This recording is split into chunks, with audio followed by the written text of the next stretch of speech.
I never thought silence could make a man's heart race the way it did that night. I'd just come back from a 2-week job fixing power lines in Wyoming. Long days, cold mornings, the kind of work that makes your bones hum. The drive home felt good at first. I had the window cracked open, snow dusting the highway, and I was thinking about how Emma always left a porch light on for me. That little yellow glow had always felt like home. But when I turned onto our street, something felt different. You ever pull up to your own house and feel like you're trespassing? That's what it felt like. The light was still on, sure, but the warmth behind it was gone. The wheels crunched against the gravel, and I sat there for a minute, engine ticking, just looking at the front door. My hands were still rough from work, cracked and blackened at the nails, and I caught myself rubbing them together like I was nervous about something. I wasn't supposed to be nervous. I was coming home. I grabbed my bag from the seat, stepped out, and the cold air hit me hard, that kind of Denver cold that cuts through your jacket no matter how thick it is. The house looked quiet, too quiet. Usually I'd hear the TV or Emma humming somewhere, maybe Luke's music upstairs. But there was nothing, just the wind and my boots on the steps. When I opened the door, the smell of roast chicken hit me, her favorite, not mine. I smiled a little anyway. I called out, "Hey, I'm home," expecting Luke to come barreling down the hall like he used to when he was a kid. Nothing. I set my bag down and walked toward the kitchen. That's when I heard it, this small, shaky sound, like someone trying not to fall apart. I followed it and froze at the doorway. Emma was sitting at the table, her head in her hands, shoulders trembling. Across from her sat Luke, and right beside him were her parents. They were all there. Luke was laughing at something her father said, and Emma was crying like the world was ending. I didn't know whether to walk in or back out. My brain just stopped. I stood there with my hand on the doorframe, heart thudding so loud it drowned out their voices. They didn't see me. Emma's mother reached out and squeezed her hand. Her father chuckled about something I couldn't catch, and Luke, my son, smiled, that same smile he got from me. But it didn't reach his eyes. It felt wrong. I finally stepped back, real slow, and the floor creaked under me. That's when Emma looked up. Her eyes were red and wet, and when she saw me, she froze. Everyone else turned too, their laughter dying mid-breath. "Danny," she said softly, like she didn't expect me to be real. I nodded, forcing a little smile, pretending I hadn't just walked in on something I couldn't understand. "Hey, I didn't mean to interrupt." My voice sounded strange, like it belonged to someone else. Her dad cleared his throat and said, "Well, look who's home, hard worker right here." He laughed, but it felt more like noise than warmth. Luke gave me this awkward grin. "Hey, Dad, didn't know you were coming tonight." I shrugged. "Yeah, I guess I didn't either." That got a couple of polite chuckles, the kind people give when they don't know what else to do. We sat there for a few minutes making small talk, the kind that scrapes your nerves because everyone's pretending not to feel the tension. I could tell Emma had been crying for a while. Her eyes were swollen, her voice kept cracking. I wanted to ask why, to reach across the table and just hold her hand like I used to, but it felt like there was an invisible wall between us. So I sat there, nodding at her father's stories, laughing in all the right places, while inside I was trying to piece together what the hell had happened in my own house.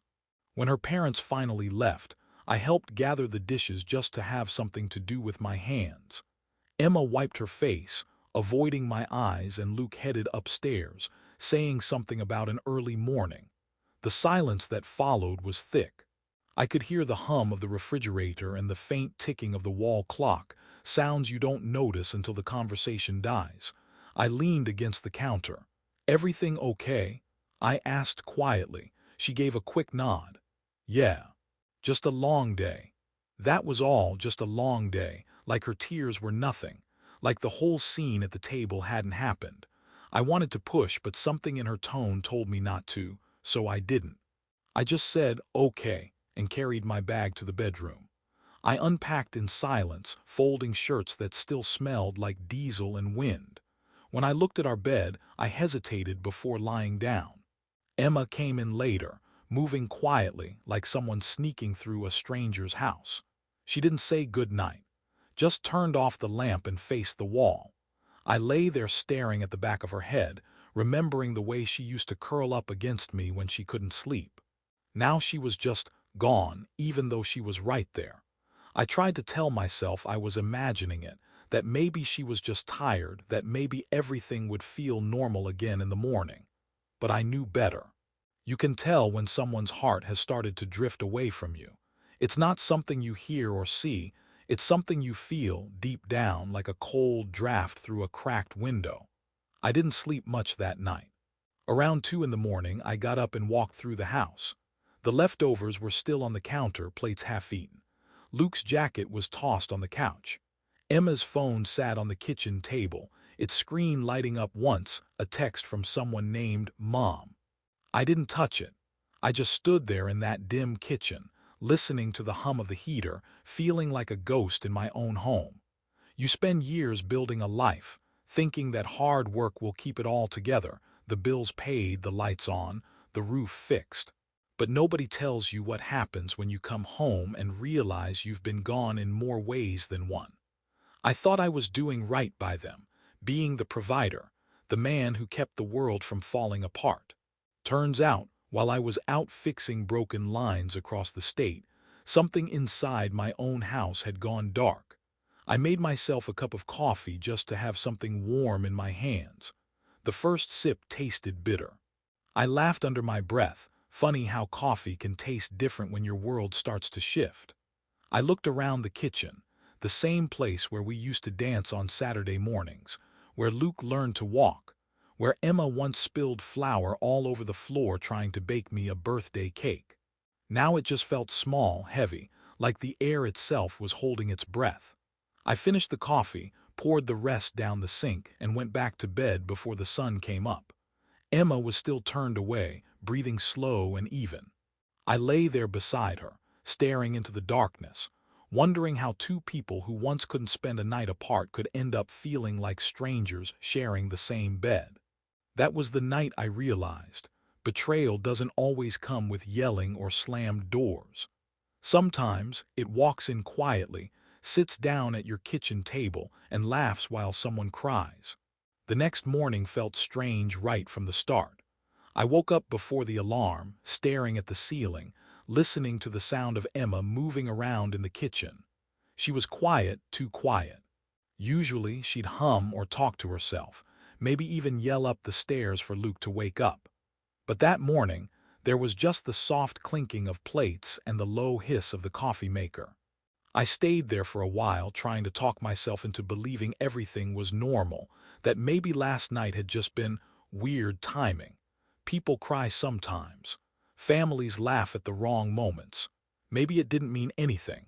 But that voice inside me, the one that never lies, it kept whispering, "Asterisk, something's not right, Danny." When I finally went out, Emma was setting breakfast on the table. She smiled, but it didn't reach her eyes. "Morning," she said, sliding a mug toward me. Her voice was light, practiced, like someone reading lines from a script. "Morning," I answered, sitting down. The coffee was strong the way I liked it, but it tasted flat somehow. Luke came down a minute later, hair still messy, phone in hand, laughing at something he was watching. "Morning, Dad," he said quickly, then turned to his mom. "Grandpa called, said he wants me to stop by the site this afternoon.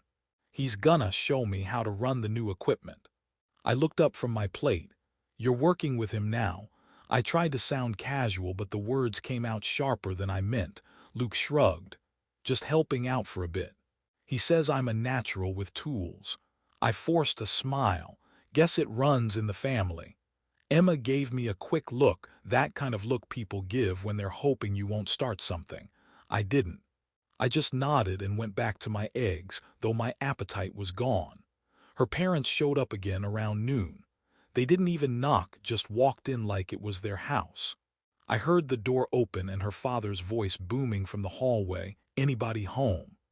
Emma lit up when she saw them, and I swear, for a second, I saw the woman she used to be, light in her eyes, that easy laugh. It hurt a little, seeing that part of her come alive for someone else. I stood there by the sink, wiping my hands on a towel, pretending not to care. Her mother greeted me politely, like she was shaking hands with a neighbor. Her father clapped me on the shoulder and said, "Heard you were back. How was Wyoming?" "Cold," I said, "and quiet." "Quiet's good," he said with a grin. "Gives a man time to think." I didn't answer. The rest of the day drifted by in a haze of small talk and polite smiles. Every now and then, I'd catch Emma looking at me, not angry, not sad, just distant, like she was studying a stranger she used to know. Luke hung around them, laughing at her father's stories, the kind that made him feel big and proud. I watched the three of them and realized they moved together like a unit, like they'd built their own rhythm while I'd been away fixing other people's problems. Somewhere along the way, I'd stopped being part of that rhythm. When they finally left, the house went quiet again. Emma started clearing the dishes. I offered to help and she shook her head. "I got it," she said softly. There was a long pause before I asked, "You okay? You seemed upset last night." She froze for half a second before saying, "Yeah, just tired.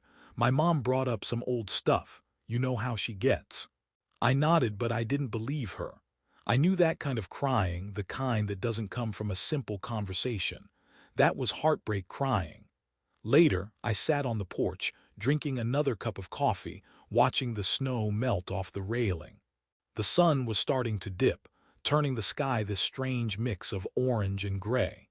I heard Luke's truck pull out, probably heading to his grandparents'. Part of me wanted to ask him what was going on, if he knew something I didn't, but I didn't. I didn't want to sound paranoid. I just sat there, listening to the tires fade into the distance, and felt this heavy quiet settle over the neighborhood.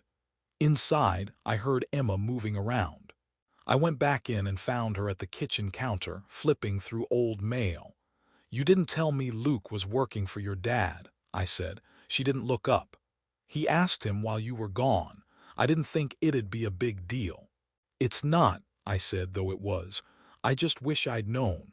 She nodded, still not meeting my eyes. "You've been gone a lot, Danny. Things come up." I didn't have a good comeback for that. She wasn't wrong. That night when I went to bed, I noticed something small but strange. The framed photo that used to sit on her nightstand, the one from our anniversary trip to Estes Park, was gone. I looked around, thinking maybe she'd moved it while cleaning, but it wasn't anywhere in sight. I didn't ask. I just lay down, staring at the empty space where it used to be. Funny how a missing picture can make a room feel colder. Over the next few days, the silence grew legs. It started walking around the house, sitting between us at breakfast, standing in the hall when we passed each other. Luke was around less and less, and when he was home, he was usually on the phone with his granddad, talking about work. Every time he mentioned the crew or the site, Emma's face softened, proud and protective. I wanted to feel happy for them, I really did, but a small part of me couldn't stop wondering if they were all building something new without me. One night I came home from the hardware store and found the living room lights off. Emma was sitting on the couch, staring at nothing, a half-empty glass of wine in her hand. The TV was on but muted. I sat down across from her. "You ever gonna tell me what's going on?" I asked gently. She blinked like she just realized I was there. "What do you mean?" "You've been somewhere else lately," I said. "Even when you're right here, you're not." She looked at me for a long time, then said, "You notice now."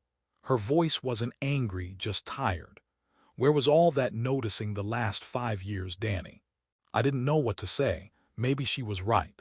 Maybe I'd missed too many dinners, too many quiet nights. Maybe she'd been fading long before I ever noticed. But still, something in her tone, that distance, that finality, it scared me. I reached out and touched her hand, and for a second she let me. Then she pulled away, stood up, and said, "I'm going to bed." After she left, I sat there alone, staring at the wine glass she'd left behind, a faint lipstick mark on the rim. I ran my thumb over it, feeling the edge. The house creaked as it settled, and somewhere outside, a dog barked into the night. Everything looked the same furniture, same pictures on the wall, same smell of her lavender candles, but none of it felt like home anymore. That was the night I started realizing that something doesn't have to break loudly to be broken. Sometimes, it just fades conversation by conversation, night by night, until one day, you wake up and the person you love feels like a memory still walking around in your house. It's funny how you can live in the same house with someone and still feel like you're intruding. That's how it started to feel, like every time I walked into a room, the air changed a little. I'd come home from work and find Emma in the kitchen already halfway through dinner, two plates set, one for her, one for Luke, and nothing waiting for me. She'd always say, "Oh, I didn't know when you'd be home," even though she knew my schedule by heart. I didn't argue. I'd just make myself a sandwich and eat standing at the counter, pretending it didn't sting.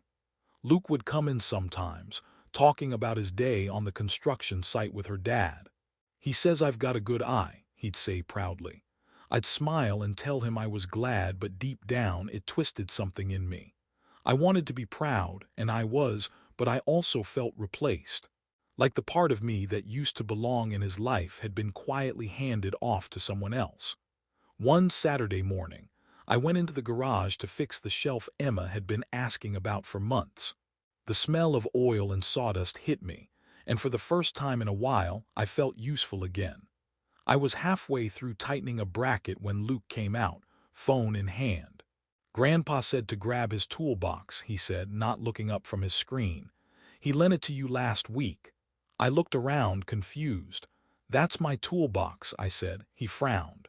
"No, the big red one with the silver latches." "Luke, I've had that box since before you were born." He looked a little embarrassed, rubbed the back of his neck. "Oh, well, he said it used to be his."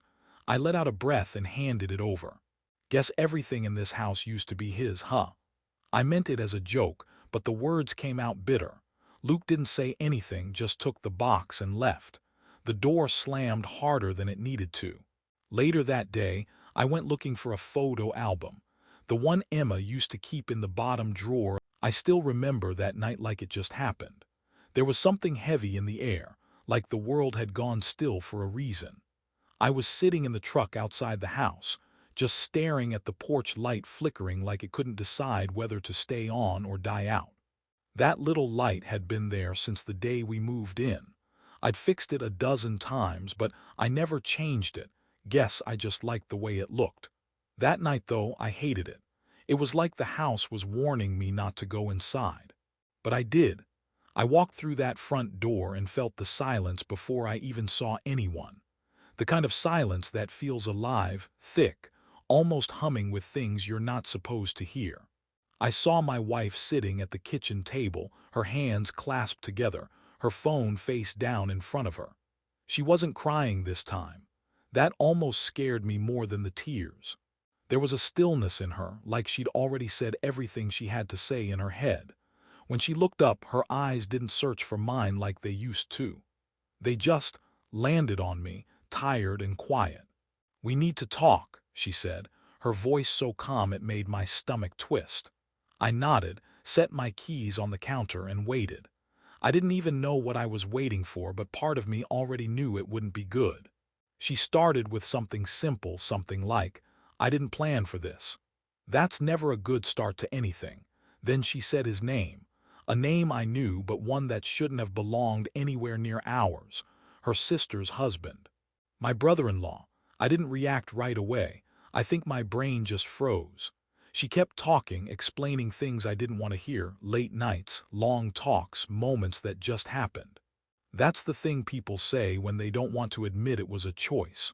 I just stood there, my hands still on the counter, feeling like I was trying to keep myself from falling apart. I didn't yell. I didn't break anything. I just looked at her and asked one question, the only one that mattered: "Do you love him?" She hesitated, just for a second, but a second is enough. You can tell everything you need to know in that tiny pause. She didn't say no. She said, "I don't know." That hit harder than a yes ever could, because it meant part of her was gone already, and she wasn't even sure if she wanted it back. I remember walking to the living room, sitting on that old couch we bought together, and staring at the family photo above the TV. Me, her, and our boy smiling like idiots at a barbecue. I wondered if she'd been thinking about him even then. I don't know how long I sat there. Maybe minutes, maybe hours. She tried to talk, but I couldn't hear her anymore. My head was filled with echoes, memories turning into lies one by one. The trip I took, the laughter I heard when I came back, her tears, it all fit now, like pieces of a cruel puzzle finally snapping together. I thought about our son upstairs, probably asleep, unaware that his world had just cracked. And I thought about my brother-in-law, the man who'd laughed with me over beers, who I'd trusted to help fix my damn fence last summer. I wanted to punch something, but anger felt too small for what I was feeling. It was betrayal, but quieter, like someone had stolen the air out of the room and left me with nothing to breathe. At some point, she said she was sorry. I think I laughed, but it wasn't real laughter. It was one of those broken, breathless sounds that slips out when you've got nothing left. Sorry, I said. You think that fixes it? She started crying again then, and I just sat there, staring at my hands. I'd built houses, rewired buildings, climbed poles in the middle of storms, but I couldn't fix this. I couldn't fix the woman sitting 10 feet away from me who used to be my home. When I finally stood up, the floor creaked beneath me, and she flinched like she thought I might do something. That hurt too, that she didn't know me anymore, or maybe that she knew what I was capable of feeling. I didn't say much when I left the room, just grabbed my jacket and stepped outside. The night air was cold, sharper than usual. I sat on the porch steps and listened to the wind cut through the trees. Somewhere down the street, a dog barked, and for a second I wished I could trade places with it, living simple, loving whoever fed me, not knowing how cruel honesty could be. After a while I heard the door open behind me. It was my son. He was standing there in his pajamas, holding that stupid dinosaur plush he still kept even though he was too old for it. "Mom's crying," he said quietly. I nodded. "Yeah, buddy, I know." He came over and sat beside me, leaning his head on my shoulder, and I swear that tiny gesture was the only thing keeping me from falling apart completely. We just sat there in silence, both of us pretending not to understand what was really happening. But kids know. They always know when something's breaking, even when you don't say it out loud. That night I didn't sleep. I just drove around town until the sun started coming up. Every street looked the same, but different, like I was seeing the world from the outside for the first time. I realized something on that drive. Betrayal doesn't explode, it seeps. It crawls into the quiet moments, into the smiles you thought were real. And by the time you notice, it's already taken everything warm from you. I parked by the river and watched the water move under the bridge, wondering how something could keep flowing even when it's carrying so much debris. Maybe people are like that too. We just keep moving, even when we're broken in ways no one else can see. The morning after it all came out, the house felt smaller. I could hear everything, the hum of the fridge, the creak in the hallway floor, the faint ticking of the old clock above the kitchen doorway. It was like the world had decided to get louder just so I couldn't ignore it. I didn't talk to her that morning. She stayed in the bedroom. I stayed in the kitchen, drinking coffee that tasted like rust. Every sip just reminded me I hadn't slept. My son came down the stairs, rubbing his eyes, asking if we were going to his baseball game that weekend. I said, "We'll see, bud," which was just another way of saying I didn't have a clue. He nodded like he understood anyway. Kids always read more than you think they do. When she finally came out, she looked like she hadn't slept either. Her eyes were swollen, her hair still tangled from the night before. She started to say something but stopped halfway like she couldn't find the right words, or maybe there just weren't any. I didn't look at her. Couldn't, I just asked, "Is he still with her?" That hit her hard. "He moved out," she said quietly. "He told her last night." I laughed, though there wasn't anything funny about it. Guess I'm not the only one cleaning up the mess then. She flinched, but I didn't apologize. I couldn't afford to make her feel better, not yet. The next few days passed in slow motion. We moved around each other like ghosts, careful not to brush shoulders, careful not to breathe the same air for too long. I went to work, but my head wasn't there. I'd climb a pole or fix a breaker, and halfway through I'd just stop, realizing I'd been standing still, staring at nothing for God knows how long. One of the guys on my crew, Eddie, asked me if I was okay. I told him I was fine, the same lie men tell each other when they're barely hanging on. He nodded like he knew better, then handed me a bottle of Gatorade and said, "You look like hell, man. At least hydrate." We both laughed a little, the kind of laugh that keeps you from falling apart. At home, she tried to talk, said she wanted to explain, but what was left to explain? She'd chosen someone else, maybe not forever, but long enough to break what we had. "It wasn't about him," she said one night, sitting across from me at the kitchen table, her voice shaking. "It was about me." I felt invisible, Dan. That one stung, not because she was wrong, but because she was right. Somewhere along the line, between the long hours and the bills and the growing quiet between us, I had stopped seeing her the way I used to. I'd stopped listening. And while I was out there working overtime to keep everything steady, she was slipping away.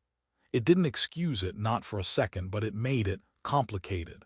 And that's the worst part of betrayal, when you realize it's not simple, that sometimes you helped build the hole you fell into. We tried to keep things normal for our son. Dinner together, small talk, pretending like we were still a family that worked. But there was always that silence sitting with us, heavy, uninvited, thick with everything we didn't say. One night while I was doing dishes, he asked, "Did you and Mom have a fight?" I looked at him, that little face so curious, so innocent, and said, "Yeah, buddy, we did." It's strange how quiet forgiveness feels when it finally shows up. You expect it to be loud, some grand moment, like the movies where people cry and hug under the rain, but in real life, it's just still. I remember the morning it happened, though it wasn't really one single morning. It was one of those slow, ordinary days that start like any other. I was sitting on the porch with a cup of coffee, the same porch where everything had fallen apart months before. The air was cool, and there was this soft golden light stretching across the yard. For the first time in a long while, I wasn't angry, just tired in a peaceful kind of way. I took a deep breath and realized, somehow, I wasn't carrying all that weight anymore. She was inside making breakfast for our son. I could hear her humming something under her breath, a tune I recognized from years ago. That simple sound used to irritate me after long shifts, but now it hit different. I found myself smiling. It wasn't forgiveness yet, not fully, but it was close enough to touch. Funny thing, how time doesn't heal everything, but it softens the edges just enough so you can hold your memories without them cutting you open every time. Life didn't go back to normal, not exactly. But we learned how to live inside the cracks. I started spending more time with our boy, taking him fishing, helping with his homework. The first time he laughed again, really laughed, something inside me loosened. I realized he didn't need a perfect home. He just needed one that was honest. And I could give him that. Maybe not the fairy tale, but something real. My wife, or maybe I should say Emily, since that's who she became again in my mind, tried to rebuild things slowly. She didn't push. She gave space, did the small things that used to mean nothing and now meant everything. Leaving a note by the coffee pot, fixing my lunch the way she used to. Little things that said, "I know I broke something, but I'm still here."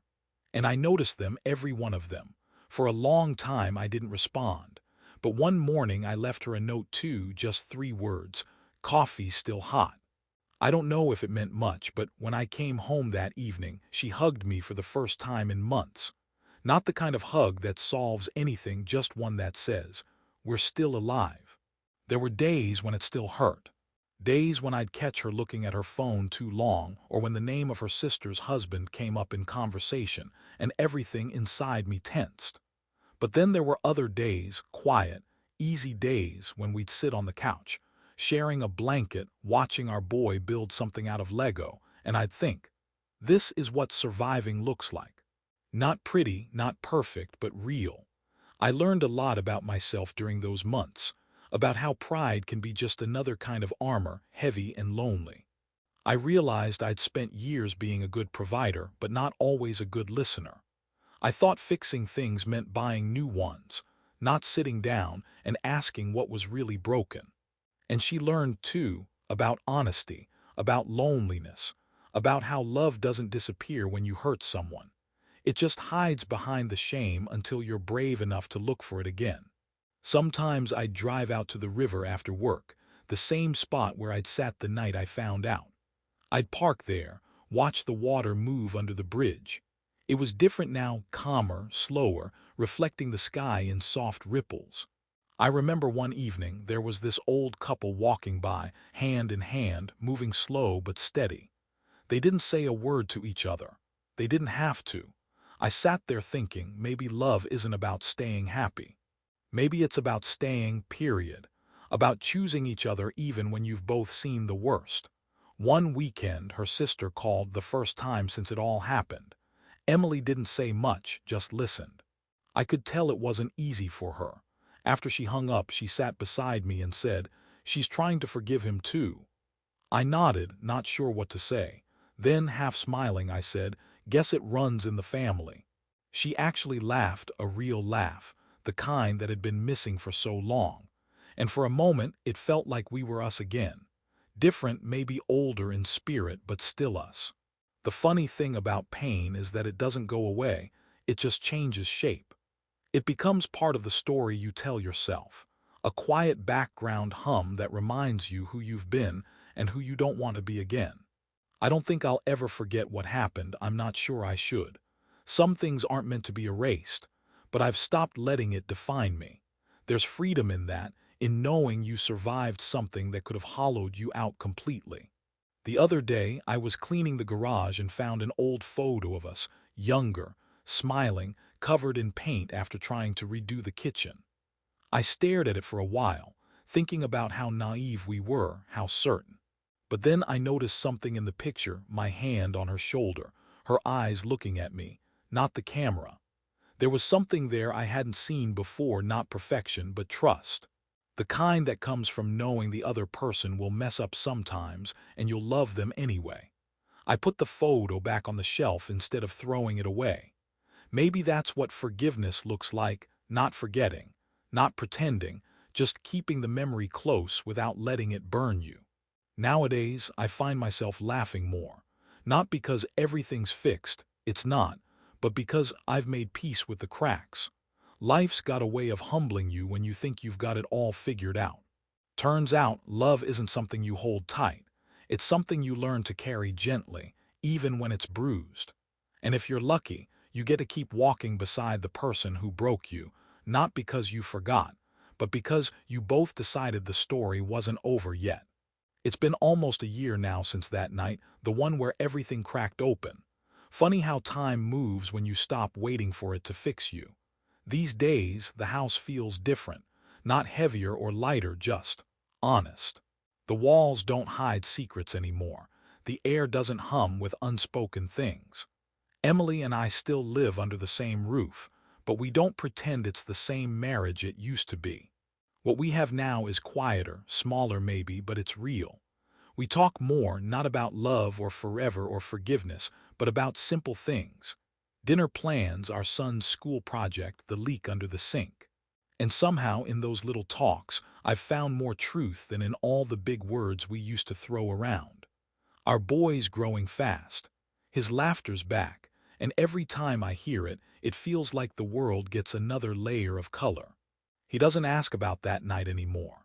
Kids move on easier than we do. Maybe that's their gift. But sometimes, when he hugs both of us at once, I can tell he's holding us together in his own way, like he knows love doesn't have to be perfect to be worth keeping. As for Emily, I won't lie, there are still moments. A look, a pause, a memory that sneaks up out of nowhere. Some nights I catch her staring out the window, lost in her own thoughts. Maybe she's thinking about what she did. Maybe she's thinking about what we've managed to rebuild. I used to wonder which one it was, but I've stopped asking. Whatever it is, it's hers to carry. I've got my own ghosts. Her sister and I spoke once, a few months back. She came by when no one else was home, brought me a pie she'd baked, Her way of saying sorry, I think. We stood in the kitchen awkwardly, the smell of cinnamon filling the silence. She said her husband had moved out for good. Said she'd forgiven him, but she couldn't live with him. I just nodded. There wasn't anything to say. Before she left, she looked at me and said, "You're stronger than I thought you'd be." I wanted to tell her it wasn't strength, it was just surviving, but instead I said, "Yeah, well, we all learn eventually." She smiled at that, a sad kind of smile, and walked away. Work's been steady. The guys stopped tiptoeing around me a long time ago. Eddie still cracks jokes, still brings up my long face when I'm lost in thought. I laugh more easily now. There's something freeing about not needing to explain yourself anymore. Everyone goes through their own kind of heartbreak. Mine just happened to leave fingerprints on everything I own. Sometimes I think about that night by the river, how the water kept flowing, even when I felt stuck. I go there every now and then, just to sit and listen. It's the same river, but I'm not the same man. I used to stare at it looking for answers, trying to figure out why things had to fall apart the way they did. Now I just sit and let it move. That's the thing about pain, you can't wrestle it into meaning. You just have to outlast it until it turns into something softer. There's a photo on the mantle, the same one I almost threw away.